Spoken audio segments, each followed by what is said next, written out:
आज से 2 साल पहले जब तेरा छोटा भाई बीमार था, तूने मुझसे 5 लाख रुपए उधार लिए थे। अगर शाम तक मेरे पास मेरे पैसे नहीं पहुंचे, तू और तेरा भाई खत्म। समझ गया ना तू?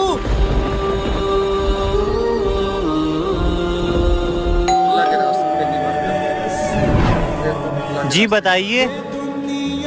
जो अल्लाह के रास्ते में चलता है, अल्लाह उसकी सहारा देगा। छोटे जमात वाला आए, क्या मैं उनके साथ चला जाऊं? भाईजान आप बेफिक्र होकर जमात में जाओ, बेशक मदद करने वाला अल्लाह है। अल्लाह के रास्ते में निकलते 5 छोटे, जिस दिन से मैं जमात में गया हूँ वो लोग पैसे लेने नहीं आए। नहीं आए? भाईजान आप जिस दिन जमात में गए थे, आपने तो उसी दिन पैसे दे दिए थे। मैंने? ले छोटे, उन लोगों को उधारी के पैसे दे देना।